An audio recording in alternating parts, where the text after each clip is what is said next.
En una de las zonas más populares de la Ciudad de México, la Colonia Doctores,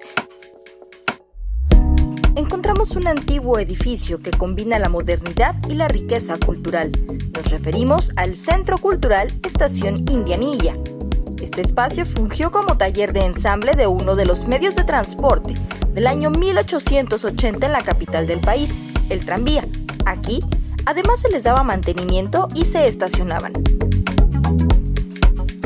Cuenta la historia que los terrenos que ocupa en esa época fueron vendidos por las indianillas, 3 indias de nombre María Clara, María Concepción y María Paula.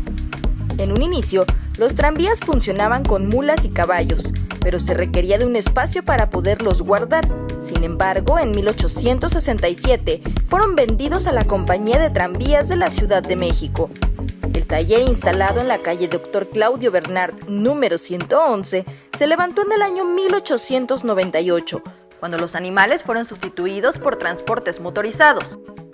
Para 1900 se dio a conocer el transporte eléctrico en la ciudad, con una primer ruta que partía en Tacubaya y concluía en Mixcoac. Durante 20 años este lugar estuvo cerrado, funcionando solo como una bodega. Después de un proceso de restauración quedó listo para ser el Centro Cultural Estación Indianilla, un espacio abierto a todas las expresiones culturales.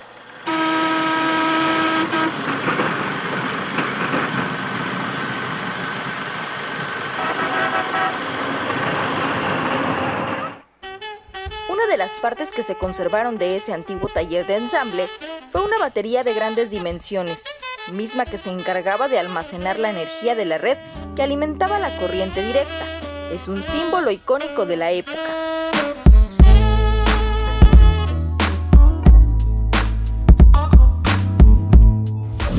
Dentro de las instalaciones del Centro Cultural Estación Indianilla, uno de los puntos que enmarca el recorrido es la exhibición fotográfica que muestra el proceso arquitectónico que se siguió y que sin duda resulta muy atractivo para los amantes del arte y la cultura.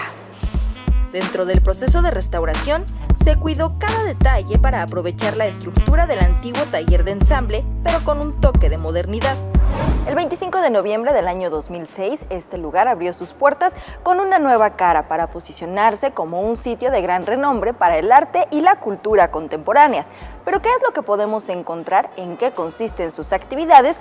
Eso lo descubriremos en la segunda entrega de nuestro recorrido por el Centro Cultural Estación Indianilla y que forma parte de la vida en la Ciudad de México.